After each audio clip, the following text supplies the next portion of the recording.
ሰላም ጤና ይስጥልን የዜና ኢትዮጵያ ቤተሰቦች ሰብስክራይብ ያላደረጋችሁ ሰብስክራይብ በማድረግ ቤተሰብ መሆን ትችላላችሁ።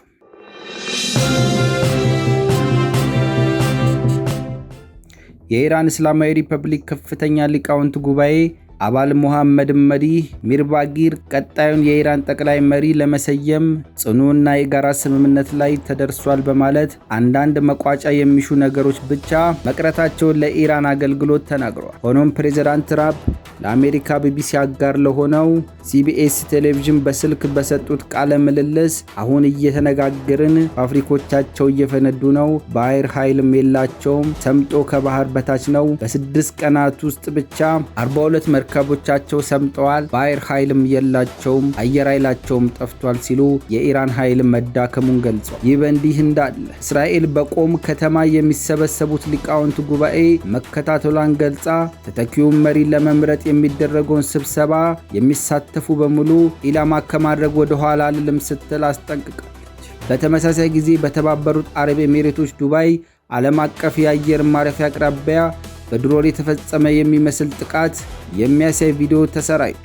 አገሪቱም 15 ባሊስቲክ ሚሳኤሎችና 119 ድሮኖችን ማክሸፏን ገልጻለች። ፕሬዝዳንት ትራምፕ ግን ስለ ኢራን ሲናገሩ እያንዳንዱ የጦር ሰራዊታቸው ክፍል ተመቷል፣ መሪዎቻቸውም ተደምስሰዋል፣ የቀራቸው ነገር የለም፣ ከዚህ በፊትም ታይቶ በማይታወቅ ሁኔታና ፍጥነት እያሸነፍን ነው ብለዋል።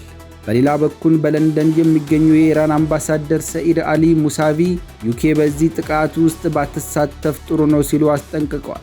ነገር ግን ዩኬ ግዙፍ የጦር መርከቦቿን ወደ ባህረ ሰላጤው ለመላክ መወሰኗን ፕሬዝዳንት ትራምፕ አልወደዱትም። ጠቅላይ ሚኒስትሩ ስታርመን መርከቦቻችሁን ከዚህ በኋላ አንፈልጋችሁም፣ ነገር ግን የሆነውን አንረሳም ሲሉ ቅሬታቸውን ገልጸዋል። የእስራኤል ጦር ደግሞ ጠቅላይ መሪውን ለመተካት የሚፈለገውንና ተተኪውን ለመሰየም የሚጥሩ ሰዎች በሙሉ እስራኤል ማደኗን ትቀጥላለች በማለት ማስጠንቀቂያቸውን አጽንተዋል። ምንም እንኳን የኢራን ፕሬዝዳንት ቅዳሜ ዕለት የባህረ ሰላጤ ሀገራትን ይቅርታ ቢጠይቁም እሁድ ጠዋት ግን ከኢራን የተወነጨፉ ድሮኖች በኩዌት ሰላማዊ ተቋማት ላይ ጉዳት አድርሰዋል። ፕሬዝዳንት ትራምፕ የኢራን አማካሪ አሊ ላርጂን ዋጋ ትከፍላላችሁ ዛቻ ሲያጣጥሉ ምን እያለ እንደሆነና ማን እንደሆነ እንኳን አላውቅም፣ ምንም አያሳስበኝም፣ ግድ አይሰጠኝም፣ ተሸንፈዋል እኮ ብለዋል። ባለፈው ሳምንት ቅዳሜ እስራኤል እና አሜሪካ በኢራን ላይ ጥቃት በመጀመሪያ ሰዓት አያቶላ ካሚኒ መገደላቸው ይታወቃል። አሁንም የእስራኤሉ